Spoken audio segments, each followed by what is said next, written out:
Entre 800 000 et 1 million d'enfants et d'adolescents seraient victimes de harcèlement scolaire aujourd'hui en France. C'est en tout cas ce que l'on peut lire sur le site du Sénat.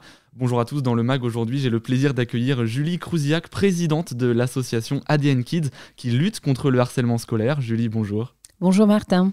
Alors je l'ai dit aujourd'hui, près d'1 million d'enfants et d'adolescents sont victimes de harcèlement scolaire en France, ce qui représente entre 6 et 10% des élèves. Depuis 2016, votre association lutte contre ce phénomène en animant le premier programme de sensibilisation à la négociation à destination des enfants. Alors ma première question est la suivante, en quoi consiste ce programme ? Qu'est-ce que vous entendez par négociation à destination des enfants ? Alors, par la négociation, finalement, on prend le prétexte de la négociation pour aller parler aux enfants des compétences psychosociales dites fondamentales. L'empathie, l'assertivité, l'écoute active, l'estime de soi.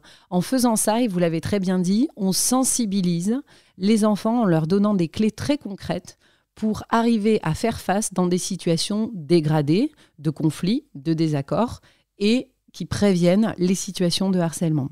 Et pourquoi est-il important aujourd'hui d'initier les enfants à la négociation dès leur plus jeune âge ?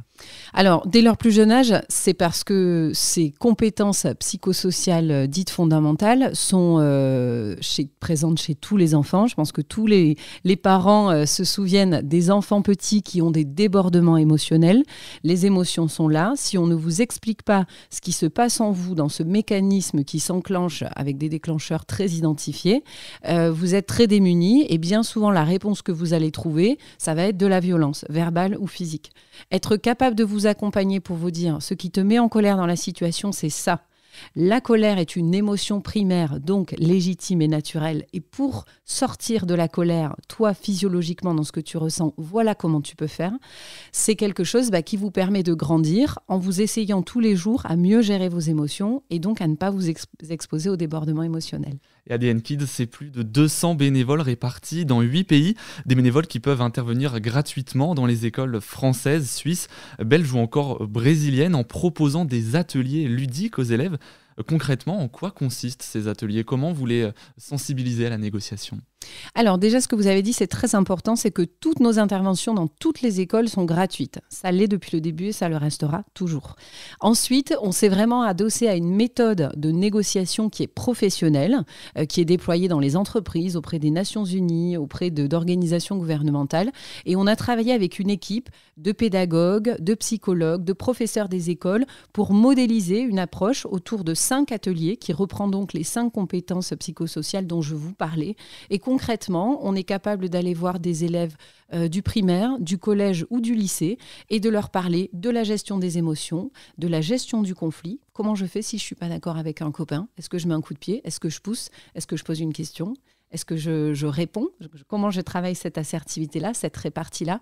On travaille également sur un volet qui est un peu plus intérieur, mais qui est nécessaire. Être assertif dans la vie, c'est-à-dire être capable d'affirmer son point de vue sans écraser celui qui est en face de moi, ça nécessite une assise émotionnelle et psychique stable. Donc, on muscle l'estime de soi et on joue collectif. Et comment les écoles peuvent vous contacter, justement ? Les écoles nous contactent très simplement sur notre site internet, nous envoient un message et nous, on fonctionne comme ça depuis des années. On met en place une équipe et on intervient dans l'école. Quelles sont vos autres missions ? Est-ce que vous travaillez en collaboration avec certaines écoles ? Quelle est l'entièreté de votre champ d'action ? Alors, nos principales missions sont évidemment d'intervenir dans les écoles pour former et sensibiliser les enfants à la négociation. Et on travaille également avec des associations partenaires, Enfance Majuscule, Institut de l'engagement. Et on va, par le biais de ces associations-là, parler à d'autres enfants et les former également à la négociation. Et aujourd'hui, combien d'enfants avez-vous aidé ? Est-ce que vous avez une idée du chiffre ? Oui, depuis le début de l'aventure ADN Kids, on a formé pas loin de 10 000 enfants. Et pour l'année 2022, c'est 2 000 enfants qui ont été formés. Et le 15 mai, vous avez signé une convention de partenariat avec Édouard Hainaut, le directeur général de Transdev, un groupe qui assure le transport scolaire de 700 000 enfants chaque jour en France. Quel est l'objectif de ce partenariat ? L'objectif de ce partenariat, il est double. Le premier, c'est que Transdev, depuis de nombreuses années, par son maillage territorial, forme les enfants de CM2 et de 6e à l'utilisation des transports en commun. La sécurité, les règles à respecter, etc. Et par ce maillage-là qui est déjà installé, en faisant ce partenariat avec ADN Kids, en plus de former les enfants à l'utilisation des transports en commun, on va aussi leur donner des clés sur les émotions, sur la gestion du conflit et la confiance en eux. Et que mettez-vous en place justement pour former les équipes de Transdev à lutter contre la violence et le harcèlement scolaire? Alors concrètement, il est prévu que nous déployions dans les régions, avec les bénévoles d'ADN Kids, des sessions de formation pour transmettre notre contenu et nos outils pédagogiques aux équipes de Transdev qui, elles, vont partir à la rencontre des enfants CM2, 6e dans le cadre de leur programme de formation à l'utilisation des transports. Et aujourd'hui, comment peut-on repérer un enfant victime de harcèlement? Parce qu'on le sait, les enfants ne disent pas toujours ce qu'ils subissent à l'école. Alors comment on fait pour repérer une situation de ce type-là? Alors, il y a deux choses. À mon sens, il y a observer des signaux faibles, c'est-à-dire que votre enfant qui avait un sommeil nickel se met à avoir des difficultés d'endormissement, se réveille très tôt, ou bien va avoir un comportement différent. Des choses qui peuvent paraître éloignées, mais qui doivent nous interpeller pour nous dire il se passe quelque chose qui n'est pas normal. Ça ne veut pas dire qu'il y a du harcèlement, ça veut dire qu'il y a quelque chose qui n'est pas aligné avec le comportement habituel. Et puis, la deuxième chose pour moi, c'est finalement, dès le plus jeune âge, instaurer un dialogue sur la journée c'était comment ça va, qu'est-ce que tu as répondu, comment ça s'est passé. Ne pas hésiter à vraiment rentrer dans le concret des discussions parce que comme vous le disiez, un enfant ne rentre pas toujours en vous disant ce qu'il vient de vivre et qui a été difficile. Tout à fait. Et aujourd'hui, à l'heure où les élèves sont de plus en plus jeunes, sur les réseaux sociaux, quelle forme peut prendre le harcèlement scolaire? Les réseaux sociaux sont vraiment un fléau pour ce phénomène-là de harcèlement, puisqu'on a du harcèlement qui peut prendre une forme de violence physique, de violence verbale, des insultes, etc. Et puis vous avez sur les réseaux sociaux le fait de la répétition et de l'incessance, où vous avez ce mécanisme comme ça de groupe qui se met en place et qui ne vous lâche plus, qui vous hante et qui vous harcèle littéralement jour et nuit. Je le disais en début d'émission, ADN Kids, c'est une association qui a vu le jour en 2016. Est-ce que vous pouvez nous raconter la genèse du projet? Qu'est-ce qui vous a motivé à ouvrir cette association? Ce qui nous a motivés, c'est que moi, dans le cadre de mon activité professionnelle, je travaille avec une société qui s'appelle ADN Group, qui est une agence de négociateurs professionnels. Et je travaille pour eux sur différents sujets. Et en échangeant avec ces négociatrices et ces négociateurs professionnels qui font des missions de négociation très sensibles et très complexes au quotidien, souvent rentrer de leur mission en disant... Il faudrait qu'on apprenne à l'école à gérer du désaccord, à gérer ses émotions, etc. Et puis en fait, on s'est dit un jour, mais qui mieux que nous, agence de négociateurs, pour aller voir les enfants et leur transmettre ces clés-là. Alors, une convention de partenariat signée avec Transdev très récemment. C'est quoi maintenant les nouveaux projets d'ADN Kids? Nos nouveaux projets, Transdev, c'est une grande chance pour nous parce que ça nous permet de développer notre structure et notre organisation.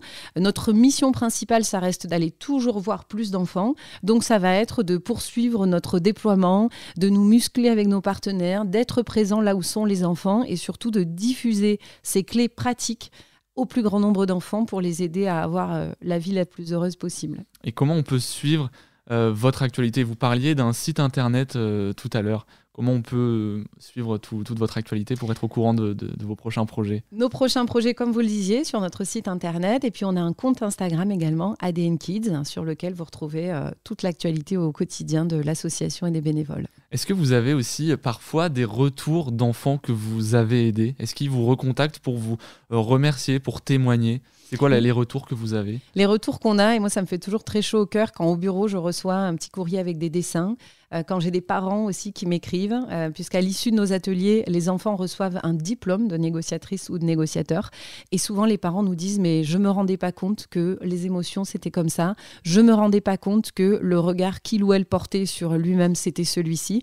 Donc ça crée un vrai tournant dans la vie familiale et la vie des enfants, et des retours qu'on a, c'est plutôt très positif. Et rapidement, pour finir cette émission, combien de temps dure un atelier? Est-ce que ça dure toute une journée? Est-ce que ça dure une après-midi? C'est quoi l'organisation d'un atelier comme ce que vous pouvez proposer?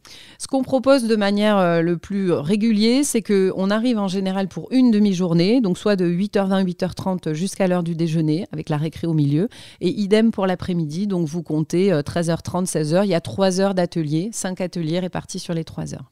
Merci beaucoup Julie Crouziac d'avoir été avec nous sur Sensation. Je rappelle que vous êtes la présidente de l'association ADN Kids France qui a récemment signé une convention de partenariat avec Transdev pour lutter contre le harcèlement scolaire. Merci à l'ISCPA de nous avoir accueillis dans ses studios et merci à vous d'avoir suivi cette émission. Vous pouvez la retrouver en podcast audio et vidéo sur notre site et notre application Radio Sensation.